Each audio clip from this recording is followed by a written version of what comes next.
The Muslim conquest of Syria occurred in the first half of the 7th century, and refers to the conquest of region known as the Levant, later to become the Islamic province of Bilad al-Sham. Arab Muslim forces had appeared on the southern borders even before the death of the Islamic prophet Muhammad in 632, resulting in the Battle of Mu'tah in 629, but the real invasion began in 634 under his successors, the Rashidun caliphs Abu Bakr and Umar ibn Khattab, with Khalid ibn al-Walid as their most important military leader. Roman Syria. Syria had been under Roman rule for 7 centuries prior to the Arab Muslim conquest and had been invaded by the Sassanid Persians on a number of occasions during the 3rd, 6th and 7th centuries. It had also been subject to raids by the Sassanids' Arab allies, the Lakhmids. During the Roman period, beginning after the fall of Jerusalem in the year 70, the entire region was renamed Palestina, subdivided into Dioceses I and II. The Romans also renamed an area of land including the Negev, Sinai, and the west coast of the Arabian Peninsula as Palestina Salutaris, sometimes called Palestina III. Part of the area was ruled by the Arab vassal state of the Ghassanids Simarchos.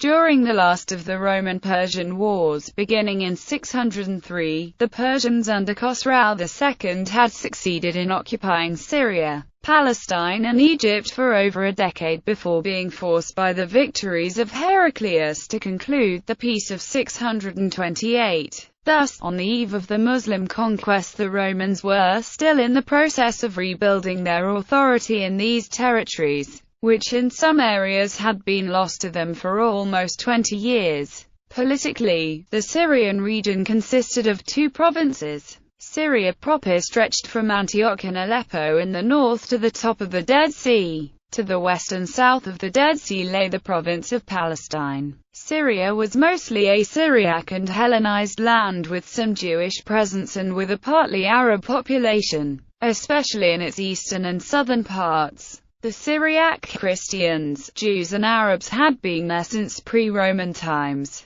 and some had embraced Christianity since Constantine I legalized it in the 4th century and moved the capital from Italy to Byzantium, from which the name Byzantine is derived. The Arabs of Syria were people of no consequence until the migration of the powerful Ghassan tribe from Yemen to Syria, who thereafter ruled a semi-autonomous state with their own king under the Romans. The Ghassan dynasty became one of the honored princely dynasties of the empire, with the Ghassan king ruling over the Arabs in Jordan and southern Syria from his capital at Bosra. The last of the Ghassan kings, who ruled at the time of the Muslim invasion, was Jabla bin al-Iham. The Byzantine Emperor Heraclius, after recapturing Syria from the Sasanians, set up new defense lines from Gaza to the south end of the Dead Sea. These lines were only designed to protect communications from bandits, and the bulk of the Byzantine defenses were concentrated in northern Syria facing the traditional foes, the Sassanid Persians. This defense line had as a drawback that it enabled the Muslims, who emerged from the desert in the south, to reach as far north as Gaza before meeting regular Byzantine troops. The 7th century was a time of fast military changes in the Byzantine Empire. The empire was certainly not in a state of collapse when it faced the new challenge from Arabia after being exhausted by recent Roman-Persian wars,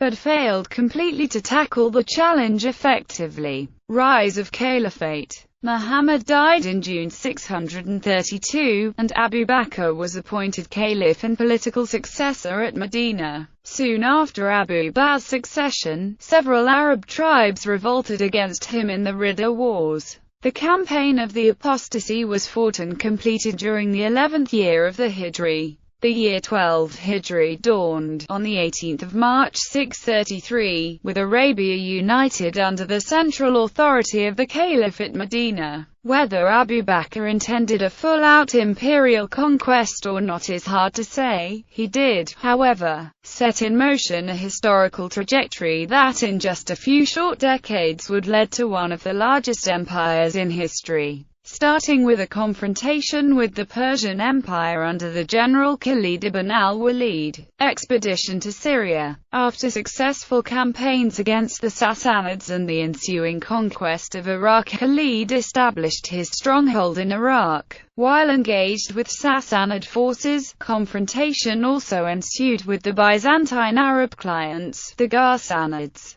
Tribal contingents were soon recruited to the call from Medina from all over the Arabian Peninsula. Only those who had rebelled during the Ridda Wars were excluded from the summons and remained excluded from Rashidun armies until in 636, when Caliph Umar fell short of manpower for the Battle of Yarmouk and the Battle of al-Qadisiyah. The tradition of raising armies from tribal contingents remained in use until 636, when Caliph Umar organized the army as a state department. Abu Bakr organized the army into 4 corps, each with its own commander and objective. Amr ibn al-As. Objective: Palestine. Move on a late route, then across Valley of Arabah. Yazid ibn Abu Sufyan. Objective: Damascus. Move on to Tabuk route. Shurabil bin Hisana. Objective: Jordan. Move on to Tabuk route after Yazid. Abu Ubaidah ibn al-Jarrah. Objective: Amesso. Move on to Tabuk route after Shurabil. Not knowing the precise position of the Byzantine army, Caliph Abu Bakr ordered that all corps should remain in touch with each other so that they could help each other if the Byzantines were able to concentrate their army in any sector of operation. In case the corps had to concentrate for one major battle, Abu Ubaidah was appointed commander-in-chief of the entire army.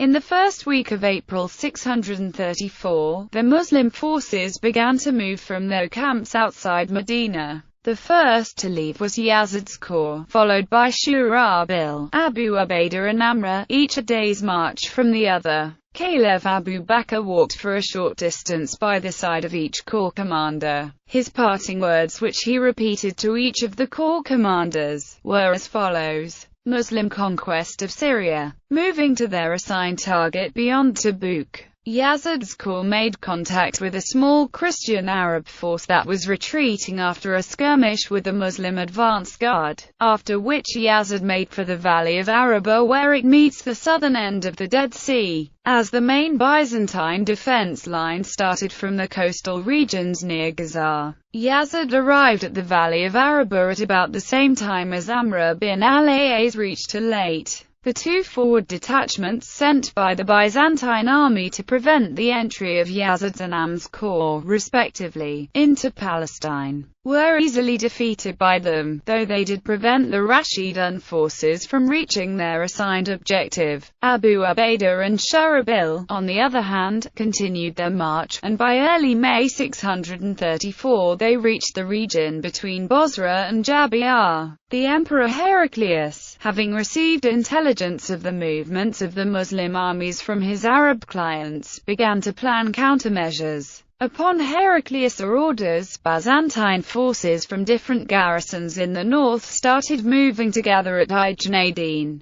From here they could engage Amr's corps and maneuver against the flank or rear of the rest of the Muslim corps that were in Jordan and southern Syria. The strength of the Byzantine forces, according to rough estimates, was about 100,000. Abu Ubaidah informed the Caliph about the preparations made by the Byzantines in the 3rd week of May 634. Because Abu Ubaidah didn't have the experience as a commander of military forces in such major operations, especially with the powerful Roman army, Abu Bakr decided to send Khalid ibn Walid to the Syrian front to command the Muslim army. According to early Muslim chronicles, Abu Bakr said, "Conquest of Syria under Caliph Abu Bakr." Khalid was immediately dispatched to the Syrian front. He set out for Syria from Al-Hira, in Iraq in early June 634, taking with him half his army, about 8,000 strong. There were 2 routes towards Syria from Iraq.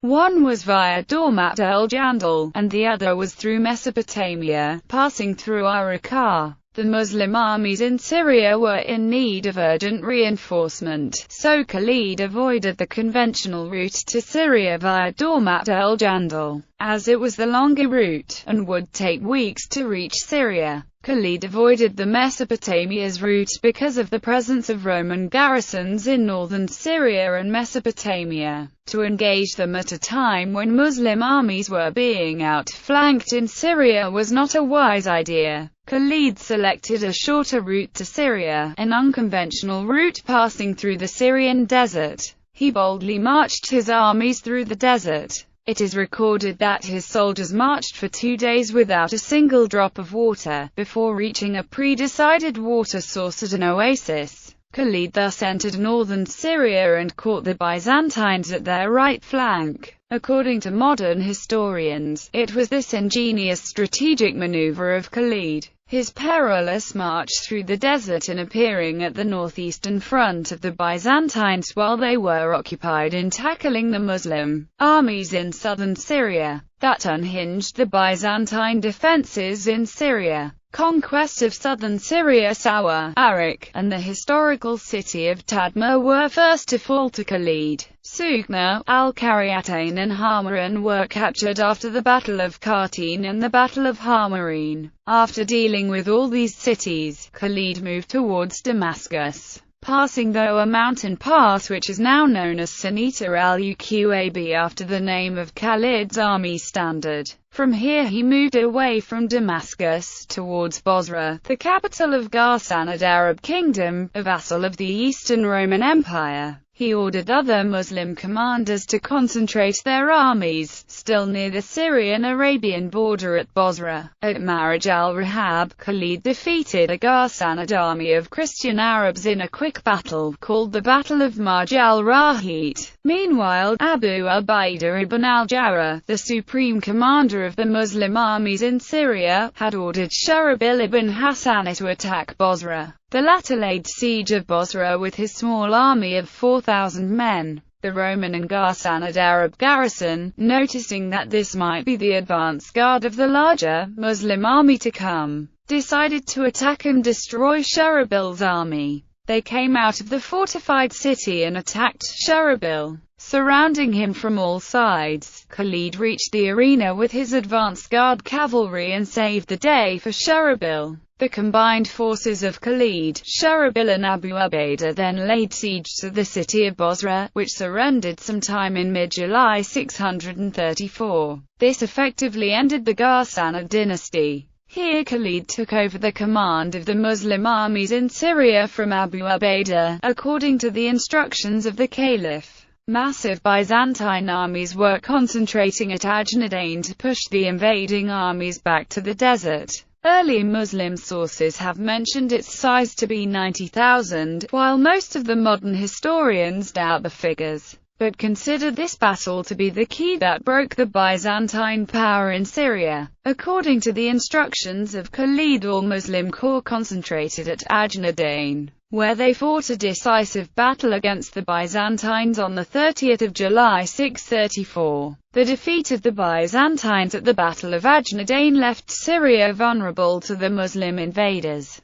Khalid decided to capture Damascus, a Byzantine stronghold. At Damascus, Thomas, son-in-law of Emperor Heraclius, was in charge. Having received intelligence of Khalid's march towards Damascus, he prepared for the defense of Damascus. He wrote to Emperor Heraclius, who was at Emesa that time, for reinforcements. Moreover, Thomas, in order to get more time for preparation of a siege, sent armies to delay or if possible halt Khalid's march to Damascus. One of these armies was defeated at the Battle of Yaqusa in mid-August 634 near Lake Tiberias, 90 miles from Damascus. Another army that tried to halt the Muslim advance to Damascus was defeated in the Battle of Marj as-Safa on the 19th of August 634. These engagements delayed Khalid's advance and gave Thomas enough time to prepare for a siege. Meanwhile, a reinforcement reached the city, which Heraclius had dispatched after hearing the bad news of Ajnadain.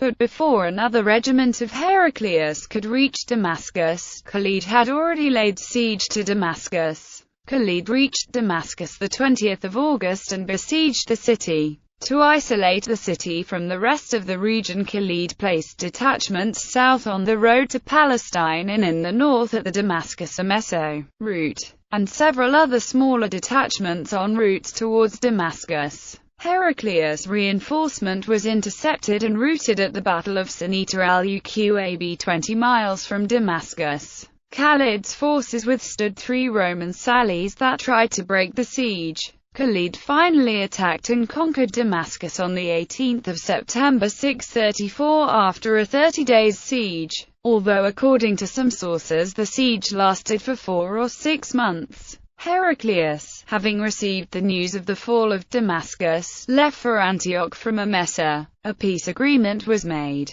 The citizens were given peace on the terms of annual tribute, and the Byzantine army was given a 3-day peace period to go as far as they could. After the deadline of 3 days was over, the Muslim cavalry under Khalid's command attacked the Roman army, catching up on them using an unknown shortcut. At the Battle of Marij al-Dibaj, 190 miles north of Damascus, Abu Bakr died during the siege of Damascus, and Umar became the new caliph. He dismissed his cousin Khalid ibn al-Walid from command and appointed Abu Ubaidah ibn al-Jarrah as the new commander-in-chief of the Islamic army in Syria. Abu Ubaidah got the letter of his appointment and Khalid's disposal during the siege, but he delayed the announcement until the city was conquered.